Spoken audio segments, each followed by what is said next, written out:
Thank you. I am very excited to be introducing to you Dr. Akram Yosri, our next keynote speaker who's going to be discussing Leapthrough investments in the new frontier markets. Dr. Akram Yosri is managing partner at 3i Capital Group, an asset management firm focused on global investments in high-growth industries. The group launches and manages a number of global mutual funds, as well as being a direct investor in companies. He's a member of the investment committee and responsible for the full operations of the firm, as well as business development. Dr. Yosri has over 20 years of experience, either in the investment management areas, as well as the business areas. Prior to joining the group, he held a number of senior executive positions, both in venture capital, as well as business in telecommunications and information technology industries. Dr. Yosri is a former adjunct professor at the NYU, as well as a featured prominent speaker at multiple investment forums, such as the London School of Economics Alternative Investment Conference, our partnership society, and we are very proud to be having him for the second time this year. So please join me in welcoming Dr. Akram Yosri.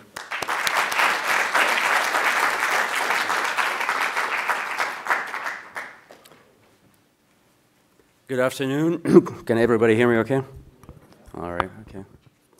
Well, thanks for being here this afternoon. I'm sure everybody's tired and thinking about this, maybe a cup of coffee and maybe going home, enjoying the rest of the evening.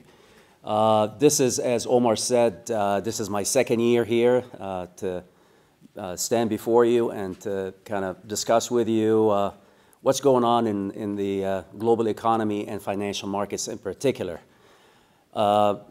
Usually I like to have some thought-provoking ideas and points, so you're not going to be seeing a lot of charts and not a lot of statistics, but more of a kind of a brainstorming session, so to speak. So you kind of you will see very shortly our view on the global economy and markets, and then we'll take it from there. Now, the topic that of today is leap-through investing in new frontier markets. The whole idea of leap-through investing is a concept that we introduced ourselves a number of years ago, which is kind of unique in its own way. It's non-traditional, and it kind of focuses on looking at the other side of the pie, so to speak. So we tend to focus on investments that are often neglected by other institutions or other investors. And I'm going to talk a little more about that. And the other part of the talk today is new frontier markets. Why new frontier markets? That's where growth is. Obviously, we've been seeing for the past few years where the economy is and has been here in the U.S. and everywhere in the world. And while the world economy has recovered quite a bit from the debacle of 2009, we are yet to see the kind of steady growth that we would like to see as investors in order to get excited again about investing. So we're going to have a candid discussion today, and not a lot of people are going to agree probably with what I'm about to say, but nevertheless, hopefully it would be okay, sorry about that. The one in the middle? Yeah. Okay, great. Some of the topics that we're going to talk about today, and I want to leave a lot of time towards the end for Q&A. I would like to take a lot of questions from you, hopefully. We're going to talk about the new levers in the global economy today. There are new forces that are emerging that are kind of changing the way we think of investments. So we're going to talk about those. And also, there's this new state of what we call economic equilibrium that has emerged over the past, I would say, a couple of years that is a little bit troubling to not only me, but other investors and maybe economists as well. So we're going to discuss that. And also, I'm going to touch upon this concept of leap-through investing and talk about not only 2013 investment landscape, but also obviously 2014 and moving forward. And we're going to talk a little more about the new frontiers, which I'm sure some of you are excited about already, as I've been told. And we're also going to talk about this notion of alternative investing. I mean, how much of an alternative is it really offering us as investors or it is just a new fancy kind of name for doing same old stuff.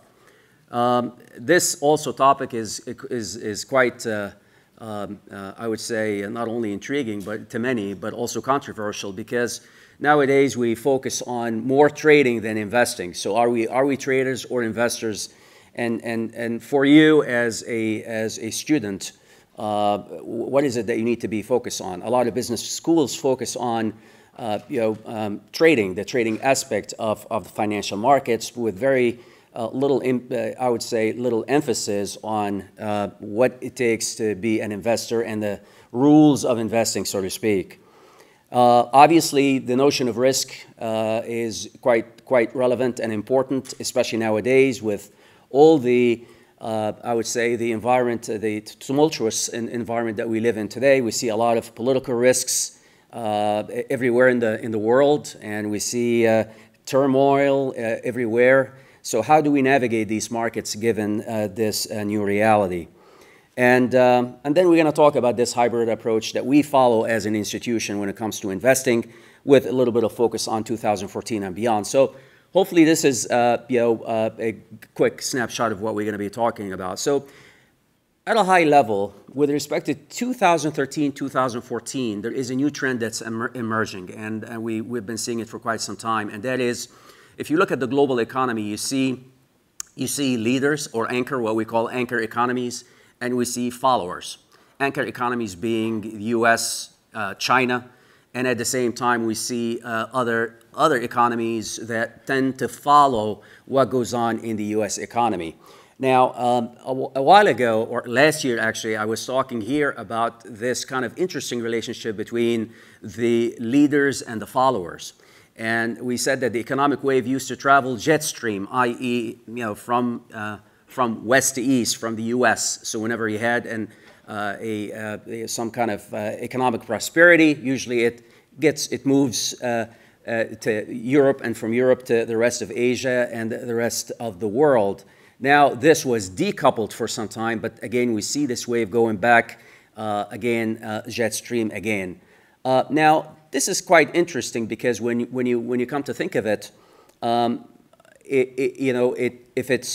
if this economic wave or economic prosperity or stability, I cannot call it prosperity, that we're seeing here today in the U.S., if we see it as stable, being stable, it is stable for reasons that are beyond our understanding as economists or as investors.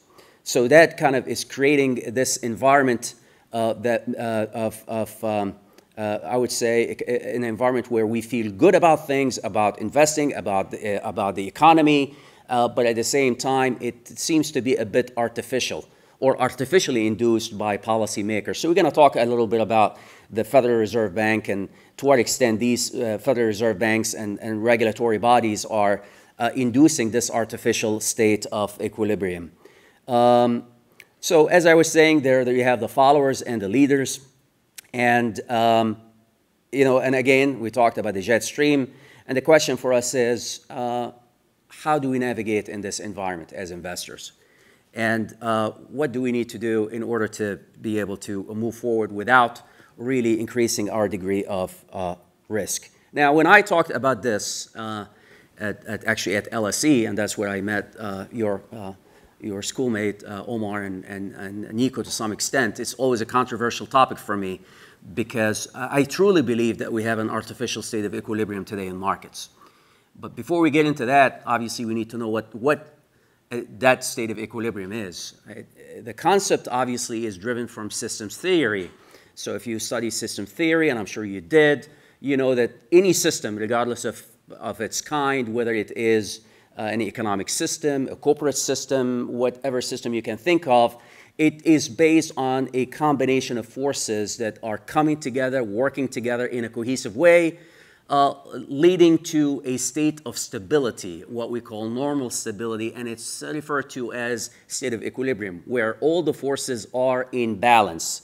Now, that has been the case, or was the case, for quite some time. Nowadays, the state of equilibrium that we see today is, to some extent, it is artificially induced, i.e., if you look at the U.S. economy in particular today. We see, we see that things have stabilized, i.e. we're seeing GDP growth, we're seeing stability in the financial markets, but we see that financial markets also are quite concerned about what's going on with policymakers. So every time a Federal Reserve chief goes to say a couple of words before Congress or at a conference, you see a little sense of unease going on in financial markets because everybody is wondering to some extent, what are they going to do? What is the Federal Reserve going to do? Are they going to taper off the stimulus that has been going on for quite some time?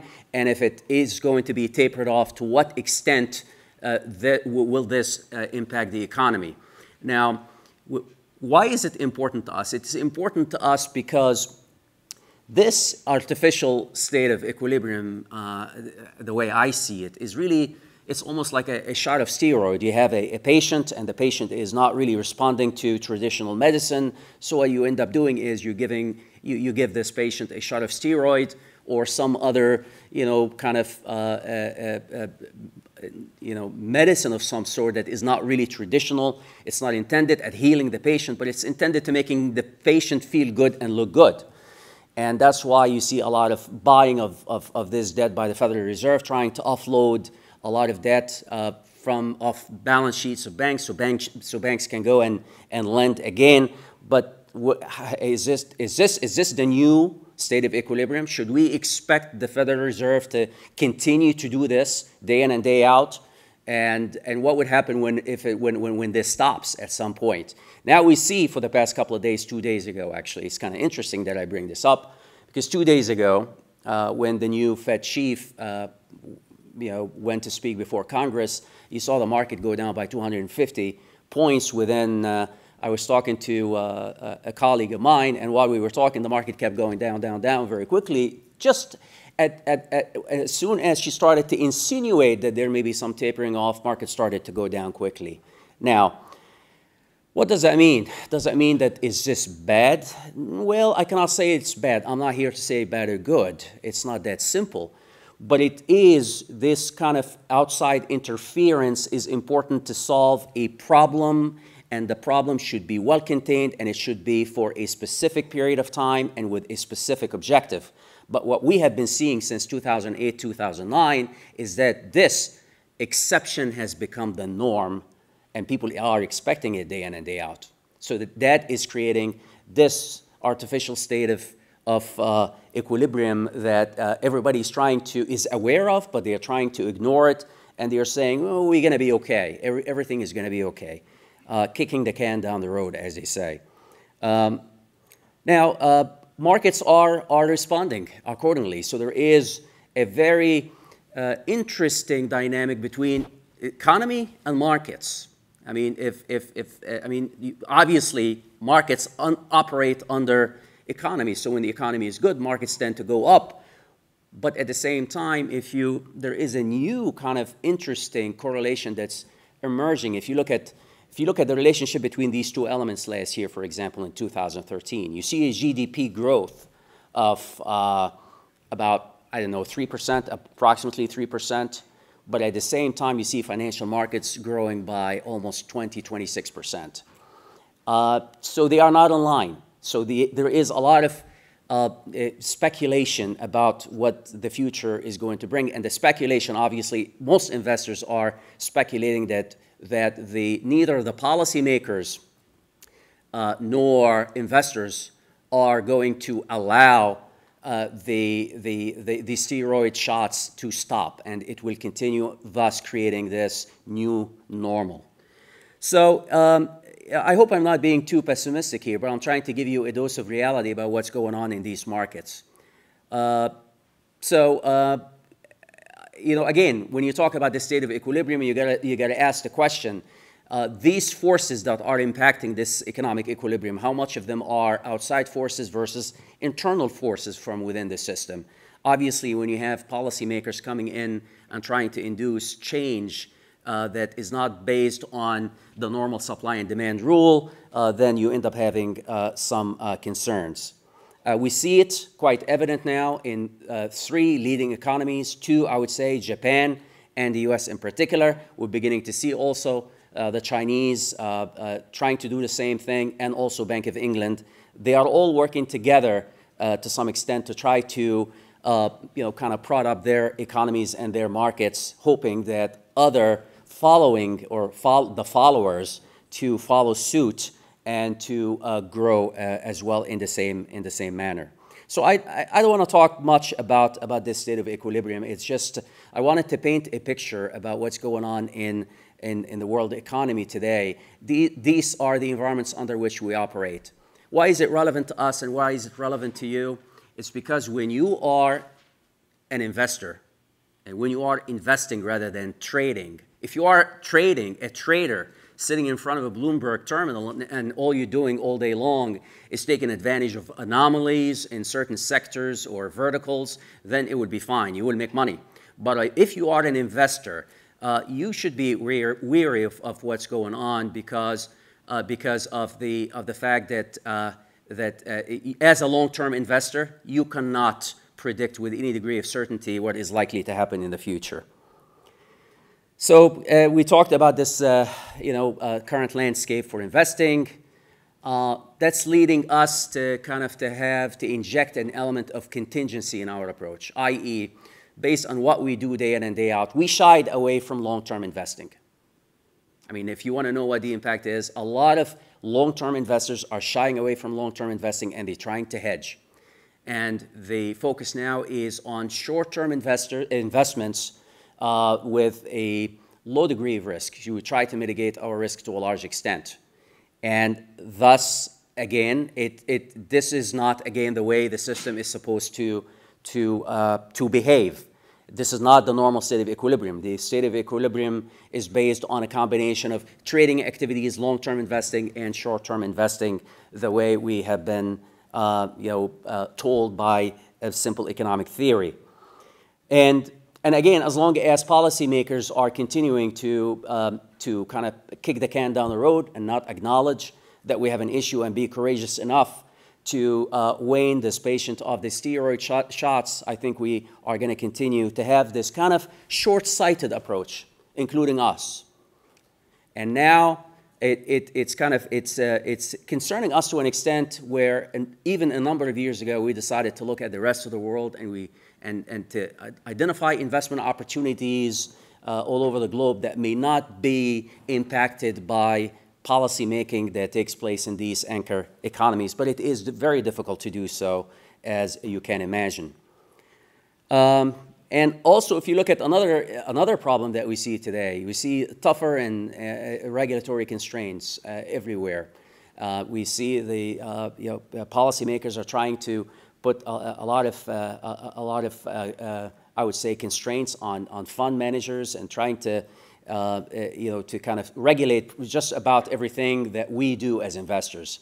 Well, one could say, well, okay, I mean, everybody needs to be regulated one way or another. Well, regulation is supposed to streamline, it's supposed to normalize, but regulation is not meant to serve as a hurdle towards investing, and that's what we see today to a large extent. Excessive taxation, of course, taxation on corporations, on hedge funds, on even wealthy investors or investors that go and invest in the market. So you take the risk.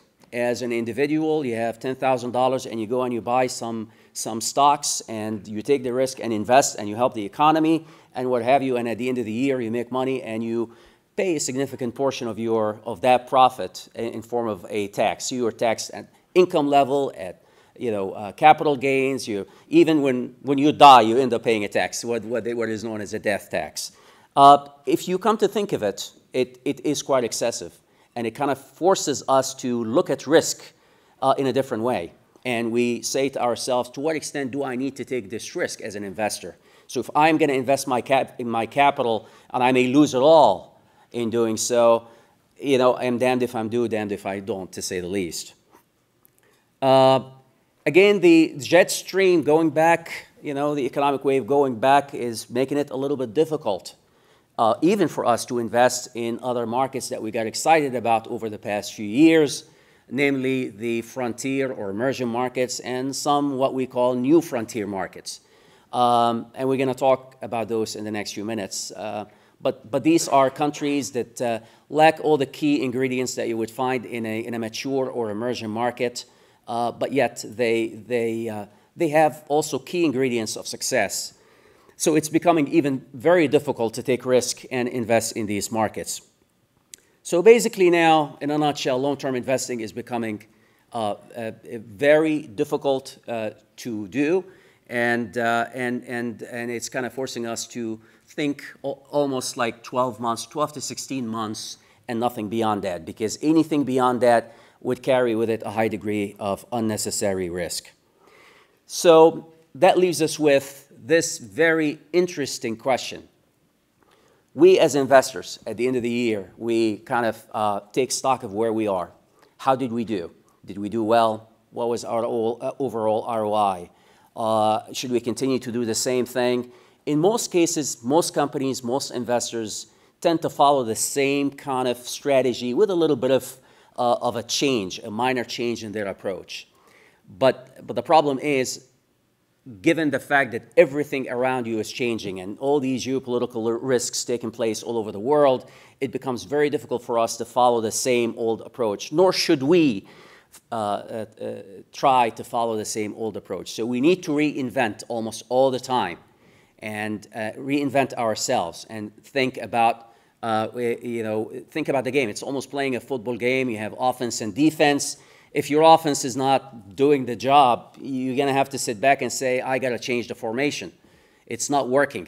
Even though you thought early on that this is the right thing to do, you have to have the guts to be able to go and change course very quickly and adapt. So now, the name of the game now is more of adaptation. How soon can you adapt to changes that go on around you? And I'm not talking theory here. I'm talking practice. I'm talking maybe a looming war, between the Ukraine and Russia, and what that would bring to the Chinese economy and other neighboring economies around it, and to what extent would that involve the U.S. and impact the U.S. The U.S. investors are tired of wars, so this is reality. So every day now, instead of us waking up in the morning and looking at CNBC to see where markets or the futures index is going to be, no, you go to CNN and see which war is about to erupt someplace, or which government has resigned today. And so it's becoming quite complex, and more complex than ever before. So again, leap through investing, again, it's as I was saying early on, all this uncertainty, we started to see this picture emerging about 5-6 years ago. And we said, you know what? We cannot put all of our eggs in one basket. We need to diversify. We need to take a global approach towards investing.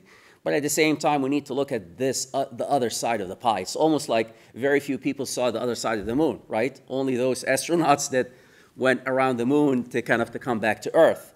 And it's very difficult to do so. Very difficult. And that's why, if you come to think of it, there are certain boundaries that have been drawn to us, either as investors or for you as students, during, in business school or, or anywhere else. They tell you, okay, these are the boundaries of where you need to think. So everything that you need to know is in this box. So what we end up doing is we look at all these factors within the box and we try to reshuffle them every now and then, hoping to get a winning combination for us. Not thinking really that the answer may be outside that box. That maybe we need to say, okay, I'm going to use my own brain and say, you know what, this is just a simple theory. And maybe theories are meant to be obsolete. Maybe we should render all theories obsolete every now and then and start anew. Why? Well, because things are changing around us. Theories emerge based on observations. People observe certain markets or certain systems or certain behaviors and say, okay, I have this theory about things. So we end up taking it as, this is it, this is the rule, we got to follow it. I think we need to step back a little bit and start to question theories that we learned, right, or we learned in the past, and say, guess what? Yeah, okay, it makes sense, or it made sense at the point this theory was born, but now it's time for us to rethink how we do things. So that kind of forced us to get a little bit more creative, and we started to look at investment opportunities in places that you would never think of. Countries in Southeast Asia, in certain sectors, certain verticals, undervalued equities, i.e. when the whole world left South Korea, all investors left South Korea at the wake of the financial crisis there in 2007, we got in. We got in. And we got in because we got in and we looked at the fundamentals and we saw great companies. Here you have South Korea, one of the greatest economies in the world, one of the most innovative economies in the world. You have all these car manufacturers. You have the TV industry, which the whole technology moved from Japan to Korea. Korea has become the leader in this. And we looked at some equities that were trading at PEs of 6 and 5, and we saw value there. So we got in, and we decided to invest and be more aggressive. We decided to get into other markets where you have abundant labor and skilled labor, I might add, and favorable economic conditions, favorable investment conditions, and we decided to invest in these markets. And I can go on and on. I mean, not only in Southeast Asia, but even parts of Africa as well, where the environment was right for us to come and invest there. But now, is that it? So it's Southeast Asia and it's Africa? No. Capital flows from one place to another looking for opportunity. You have this capital sitting there all over the world, and it moves from one economy to another. So when the U.S. market did not do well at all, we were doing great in China, and we were doing great in Singapore, and we were doing great in Malaysia and in other parts of the world, even in North Africa, even in Tunisia. Obviously, that was pre-Tunisia, Morocco, pre-Arab Spring.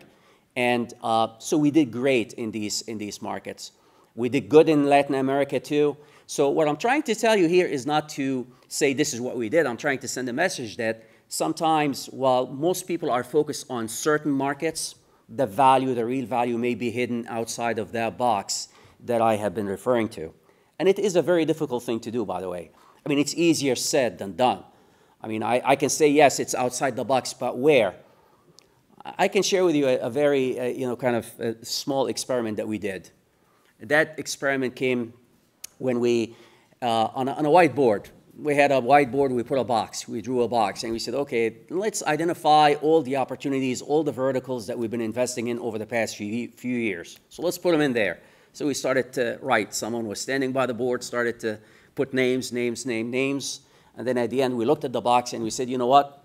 Our next opportunity is not here, it's outside. Let's look at the other things that we have not, that are not in this box.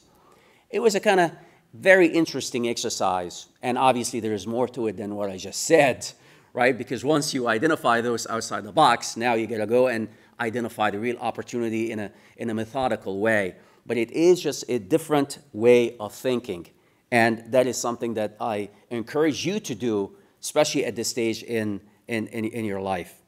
So enough said about this. And I mean, one example that I have here about this is us, getting into the Indonesian market and investing in coal mining when we knew that China had tremendous appetite, and India for energy. So we invested in coal mining companies, and that ended up being one of our best moves to date.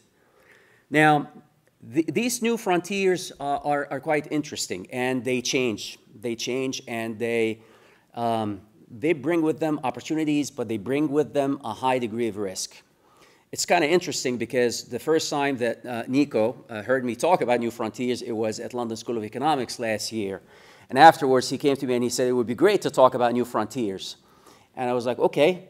But then as I started to think about it, I said, my God, but the new frontiers have not done well, towards the second half of last year. So is this still a relevant topic? Yes, it is. Yes, it is. And you're going to see why in the next few minutes. I have a couple of charts that I'm going to show you that really demonstrate this. They offer opportunities, but they offer a high degree of risk. And the question for us is, how do we identify this risk and mitigate the risk? And the risk comes not simply from the making the investment, seeing the investment through, exiting, and realizing the ROI. But there is the hidden risk. And the hidden risk could come from something that's quite obvious, such as volatility in currency, for example. So if you look at Indonesia, when we got excited about Indonesia because of the palm oil industry and the coal mining industry and what have you, we got excited, we got in and we invested quite a bit. But over time, we noticed, of course, that the relationship between the Indonesian rupiah and the dollar was quite volatile. It was almost like zigzagging. So even though you may have realized a very good ROI on your investment, on the investment itself that you made, whatever that investment is, by the time you are ready to move this money out of the country, you will be squandering, not squandering, but you will be giving back all the gains that you have already made. And you're going to see this in a breathtaking chart that I'm going to show you in a few minutes. But again, that's not to say that these new frontier markets or these opportunities outside the box are ones that we should not pursue. To the contrary, I think we should. Now, let me move on to some other interesting countries that we have been looking at. We've been looking at Vietnam. We've been looking at Cambodia. We've been looking at Thailand. And there is always issue. There are always issues that pertain to investing, different degrees of risk, as I said early on. I mean, if you look at the Philippines, for example, the natural disaster, the typhoon that really almost destroyed a good portion of the economy there, that was an issue. Earthquakes that take place in Indonesia, and Indonesia is very well known for earthquakes, is a concern. It's a huge concern. I mean, this is not just for CNN headline. This is for us to really consider. Case in point, when we were about to make a substantial investment in a telecom company, it was a wireless telecom company. And this wireless telecom company they owned almost 3,000 towers. You see these wireless towers on the road, right? And so to us, that was a key concern.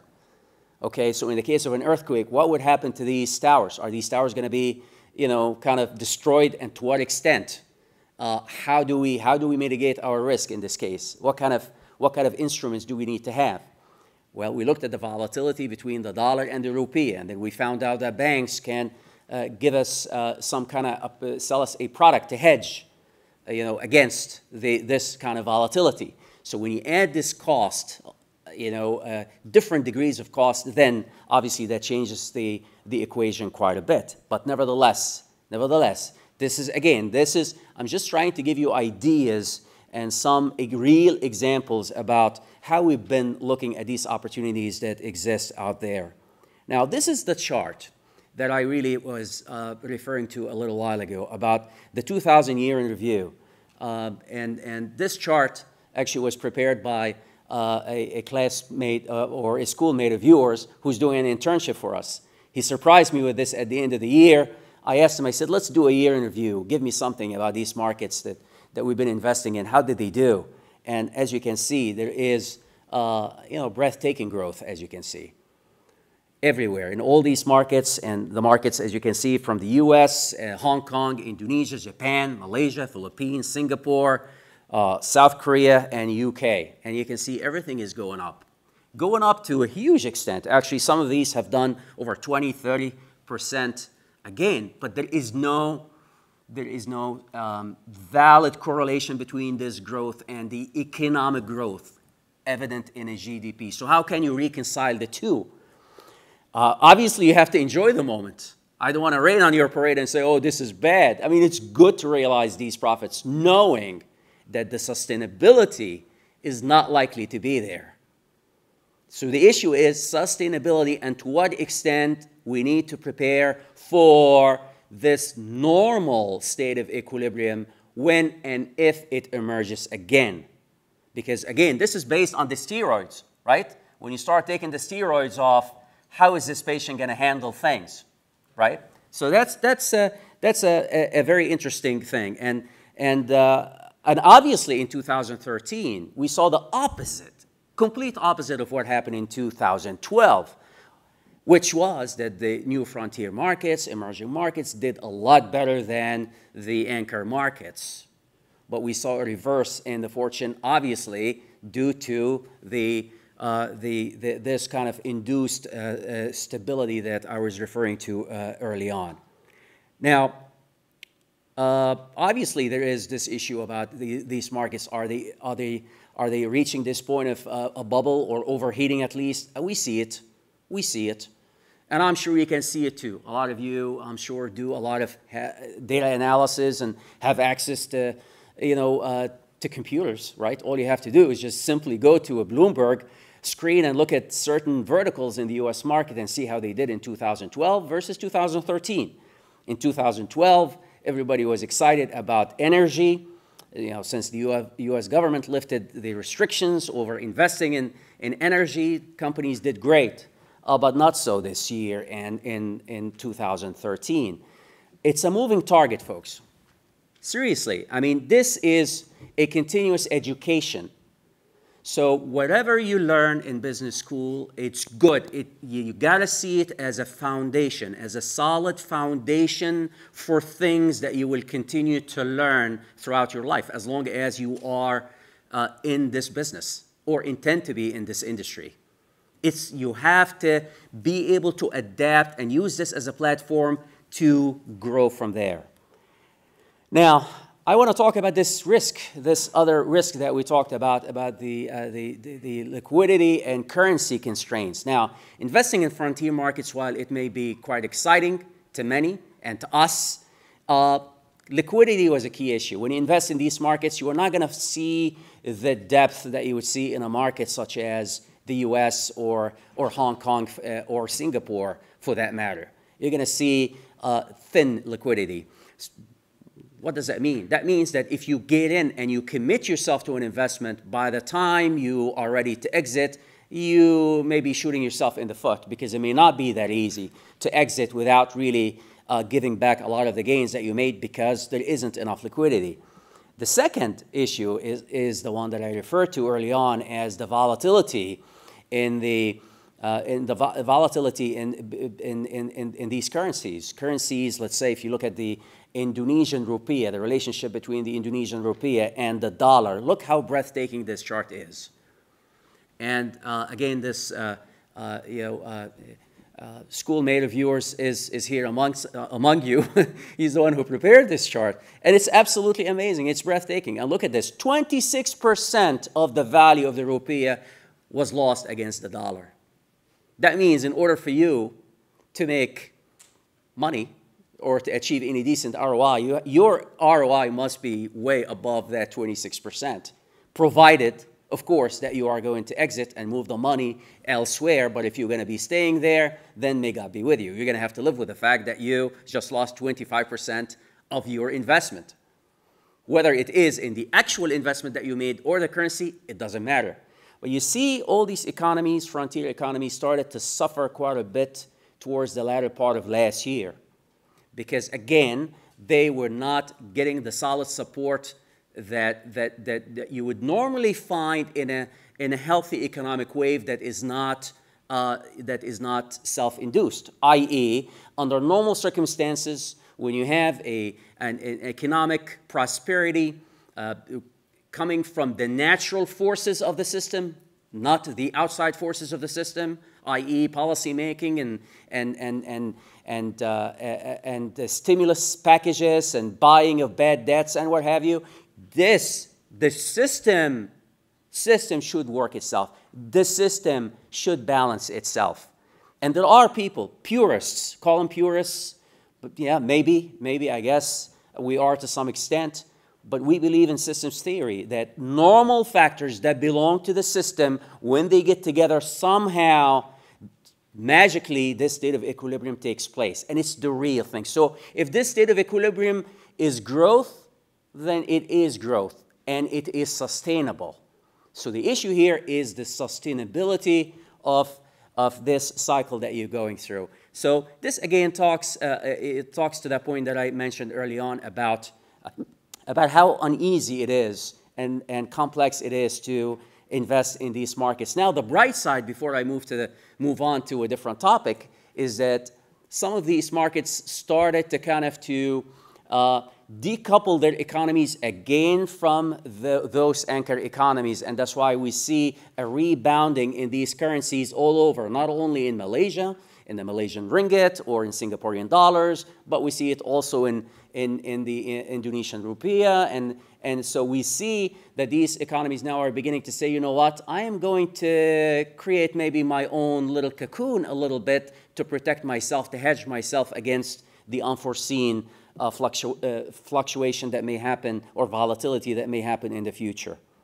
Now, all this, everything that we talked about so far, we have taken a snapshot of this within the overall context of, given this environment, this picture that I painted, how do we reach alpha? Is there something called alpha?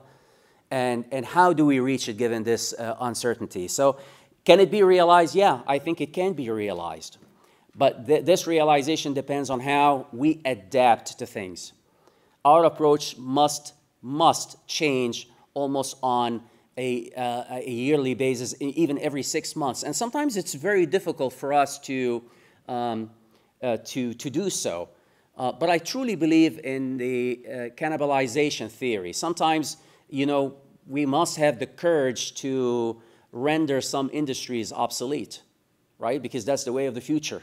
We got to admit that, yes, we're going to lose an industry, but you know what? We're gaining more. Case in point, how many of you remember travel agents? I mean, travel agents like travel agent offices. They are still there, right? But are they playing the same role that they played 10 years ago? No. Why? Because of the internet. Because there is Travelocity.com, there is Expedia.com. So all of a sudden you have an industry, or a substantial portion of this industry, that has been rendered almost obsolete, but in return there is a new wave there of innovation that is coming in, and it's far more exciting, and it may be far more rewarding than the old one. So obsolescence is not bad. We must have the ability to render things that are not working right, whether they are industries or systems or theories. It is okay to render them obsolete and start all over again. Now, you know, kind of moving forward, doing more investing than trading, something that is a controversial topic. And at this year's also London School of Economics, I got into a heated discussion during a panel discussion about the trading versus investing. Are we doing, you know, more trading than investing? And where's the right mix? Obviously, you learn more about trading than maybe investing. Maybe business schools now are not really focusing more on teaching economics and economic theory and system theory than teaching how you trade and how you can squeeze in a few cents out of a security that you just traded that you know nothing about, right? I mean, let's face it, guys. I mean, some of you are smiling and some of you are saying, okay, what is he talking about? It's reality, right? So I'm not saying that one should be rendered obsolete. I think we should trade what we buy. If you invest in something, of course, you have to trade it, and that's how you realize gains. That should be part of the culture. It should be part of our industry, and it is an acceptable practice, but it cannot be the norm. It should be only the means by which we achieve our objectives. It cannot be the objective in itself. So that's something that's going to require a lot of courage on our part, and as investors and as educators as well, to do so. And also, we need to do a lot more thinking before, actually more thinking than doing, because sometimes we react to things quickly without really thinking much about what we're doing. And that's why this leap-through thinking is really based on us taking a step back and to question things and try to identify, look at things from a different angle. And I know it's extremely difficult to do so, but I think if we begin to focus on this more, we will ultimately do a lot better than what we are doing today. So we talked a little more about this, about the leap-through investing, and I think you heard enough about that. And I think we need to kind of accept that now we have this I'm not going to call it artificial state of equilibrium because I think I may get myself even into more trouble. And I hope this thing is not going to be on YouTube. I pray to God, the Almighty. But let's call it a pseudo-equilibrium. Let's have the courage now and say, okay, if this is going to be the norm, let it be. Let it be that policymakers, central banks, and Federal Reserves are going to be kind of getting into playing with those throttles day in and day out to induce this kind of sense of stability. But we have to accept it the way it is, pseudo-equilibrium. Then we need to acknowledge it, and we need to be able to work within this new environment, because I do not believe that policymakers have the courage to acknowledge that and to begin to let the system work the way it is meant to work, i.e. to find its own state of equilibrium. So we need to redefine risk. The way we looked at risk in the past is not the same way, should not be the same way we look at risk today or tomorrow. And I think we talked a lot more about this already. And one of the things that we look at today, and it's breathtaking, seriously breathtaking. One of the statistics that we look at on a daily basis is capital inflows and outflows. So from an economic standpoint, we're global macro investors. So as a global macro, probably you would think, you look at, okay, GDP, unemployment, right? Unemployment rate, how is it doing? But if you look at the capital inflows and outflows, it is a breathtaking number, especially from and into emerging markets, frontier markets, and new frontier markets. If you look at it on a daily basis, we're talking billions of dollars. What does that mean? What does that mean? It means that investors are concerned. They are pulling their money out. They're moving. They're playing the musical chairs.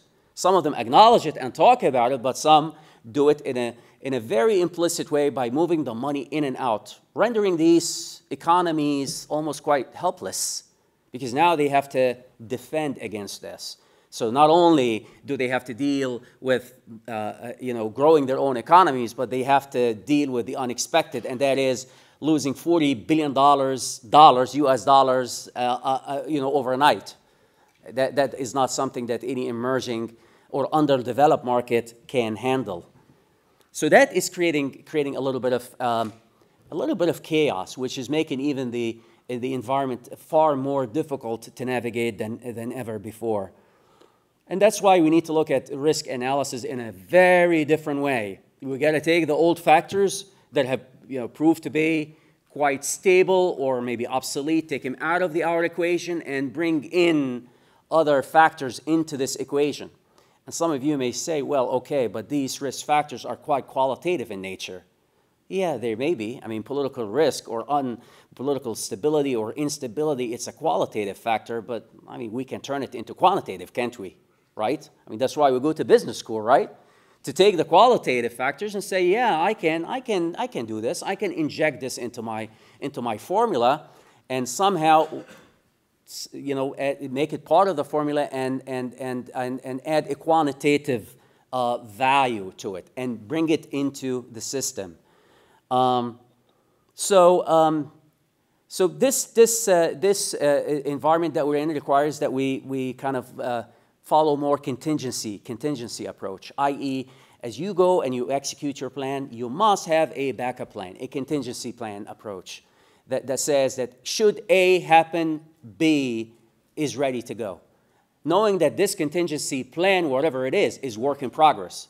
It's not fixed, i.e., you cannot come early on in the year and say, oh, if I lose in the Thailand baht, then I'll do this. Well, yeah, okay, but you need to always make sure that your contingency plan is up to date and ready to go should the unexpected take place.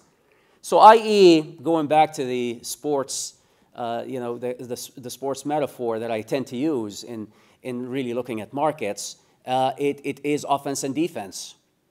Whether it's football, hockey, soccer, whatever it is, you have offense and defense. You have a team that's trying to win, another team that also is trying to win. You cannot play with the same formation and expect the same results. It's not going to happen. You need to change the formation. That will happen only when you adopt more of a holistic approach towards investing, one that is based on thinking outside the box. And with that, I end my notes. Thank you very much for listening. Thank you for your speech, Doctor. It was really interesting to look at investing from a different perspective. I just have a question. Considering the new frontier markets, how much do you think social entrepreneurship is going to play a role? Social entrepreneurship? Yep. Well, it does play a big role, and we see it in many countries that we invest in. And for example, in the Philippines, for example, I see a lot of new industries, new companies that are emerging based on people taking on risk, and you know, in many cases, this risk is quite high, but I see it succeeding. I see it, let's say, in Thailand, in some you know, individuals taking on themselves to kind of to solve a chronic problem in their own economy, i.e., the city of Bangkok is quite crowded. So a few entrepreneurs decided to put a new development that is almost like a mini city outside of Bangkok and taking advantage of the fast train, the new fast train. I don't know if you know much about this. So they took a lot of risk. So they bought land, a lot of land, and they started to add infrastructure to it. And we see we see the landscape of Bangkok changing. We see it also in countries such as Indonesia, small investors coming in, banding together, trying to to build on certain industries, i.e. the steel industry.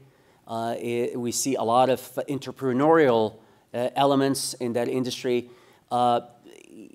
It's going to be a bottom-up, but it's a very interesting question, because when I say a bottom-up approach, meaning that it's going to take these kinds of individuals to take on this risk, but the problem that you have in frontier markets and new frontier markets is the fact that the environment that you're in, whether it's the regulatory environment or the social environment that you're in, may not be conducive to to promote this kind of risk that we're talking about. Go ahead. Do you think the lower returns in EM last year were driven by just lots of capital outflows? Could you speak up a little bit? I'm sorry. Do you think the lower returns in EM last year were driven down by capital outflow due to a stronger dollar or weakening business fundamentals? It's a very good question. Did everybody hear the question? The downturn that took place in these emerging and frontier markets, was it due to key fundamental problems or because of the capital outflows? Well, it depends on whether you believe, you know, which comes first, the chicken or the egg, right? Right? I mean, one can say that if investors are weary of the investments or in the economy itself, obviously they would tend to move their money outside the country. So there is a cause and effect there. I'm not sure I have been able to really pinpoint what that is, but I think it has greed, for the lack of a better word, right? Probably you heard that term before, right? Greed, for the lack of a better word, has a lot to do with it. And that is, foreign investors, when they go to these markets, they go not to invest per se, but to exploit. So we see a lot of exploitation in these markets, i.e. Investors coming in. I'm not going to mention names here, but some big institutions, and maybe they are across the street from you. I think I'm being too specific, right? Again, I'm on YouTube now. That's not good. Yeah, but they go in and they on the premise that, hey, we're going to invest in this country and we're going to do this and this and that. And obviously, once they realize their gains and their focus is, I hate to say it, is short term, they end up abandoning and getting out quickly, leaving these industries quite vulnerable. So it is a cause and effect. However, but there is something that is quite I guess, intriguing about this, and that is, these economies, frontier economies and new frontier economies, they have a key success, I would say, ingredient. And that ingredient is the skilled labor, abundant skilled labor. I mean, I see it throughout. Why is it that you see today that a lot of the Chinese manufacturers, they're moving their shops now to the area around the border of Laos and Cambodia and Vietnam, and that area, on the border, I mean, we were there, we were identifying some opportunities there, and people thought that we were crazy, but we were told that Chinese manufacturers, I mean, we here in the US, everybody talked about Apple manufacturing their products in China because of the labor there is abundant and it's inexpensive, but the Chinese themselves are taking their shops and they are moving them there to that area. And so this labor factor is a cornerstone for their economies, and I think it cannot be ignored, and it's sustainable and is going to encourage more investing than exploitation. To touch on the point that you made about investing versus trading, are you trying to say that we should focus more on fundamental instead of technical analysis? Well, I mean, it's a very good question. Trading is an element of the business, and it should be, again, the means by which we exit our investments. But nowadays, what we do is we sit there, and our job is to take advantage of anomalies in the system.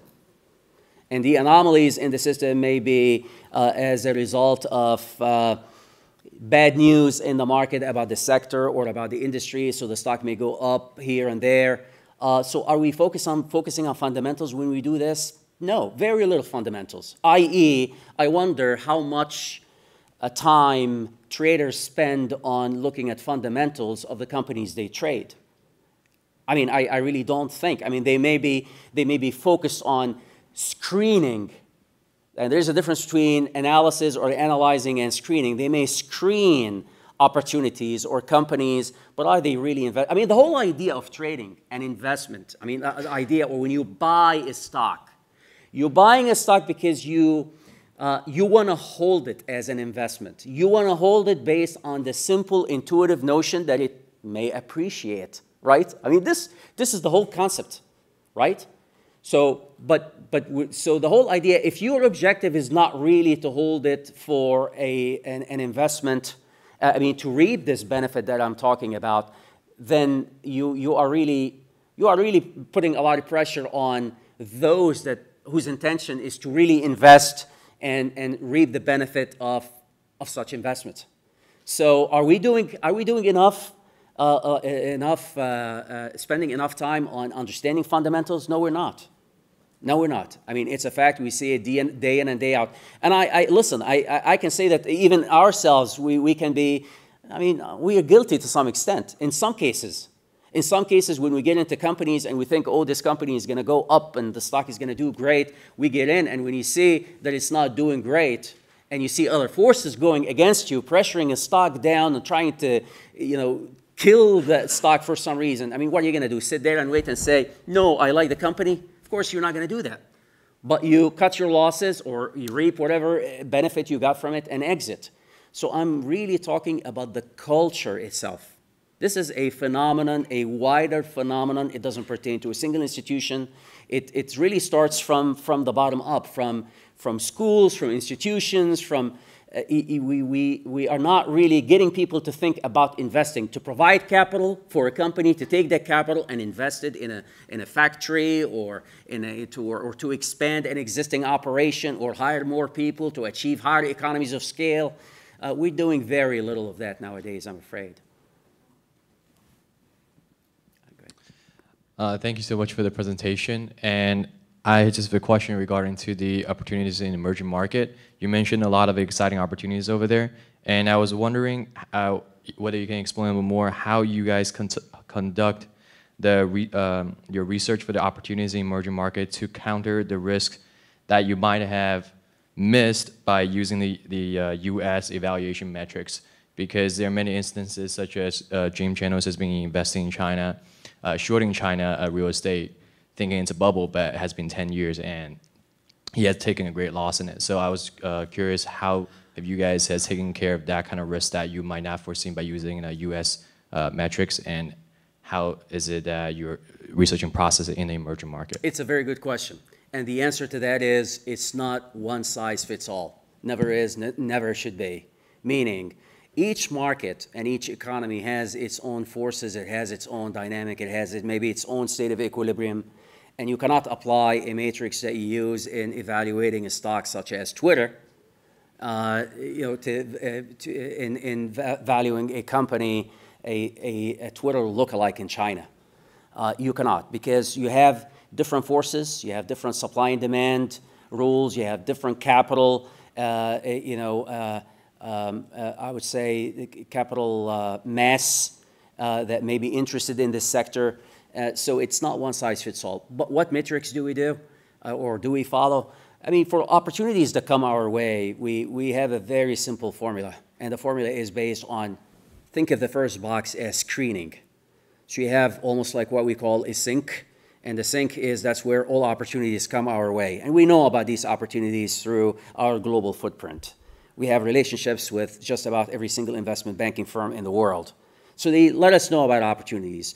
In that box, the screening box, we really filter out those opportunities that are fit, that pass a certain basic criteria, i.e. it could be sectorial or industry or whatever it may be.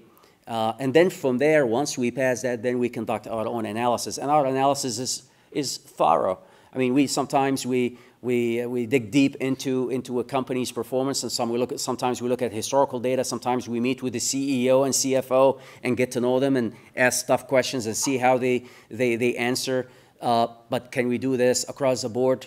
To some extent, no. So it is not a scientific process. I hate to say it. It's a little bit of art and a little bit of science. And sometimes it's a little bit of science and maybe a little bit of momentum. And meaning that we should not be ashamed of playing the momentum game. Meaning a momentum, if there is an industry that is growing, such as the gaming industry, let's say in China, there is no shame in us getting in and maybe compromising a little bit on the integrity, not integrity, but to kind of, if you see a company that maybe is overvalued and you would not invest in it if it were in the US, you may ignore it because you look at the population there and say, it's not the same yardstick. I think we're going to finish there. Thank you, Dr. Yosri. Okay, thank you. Thank you very much.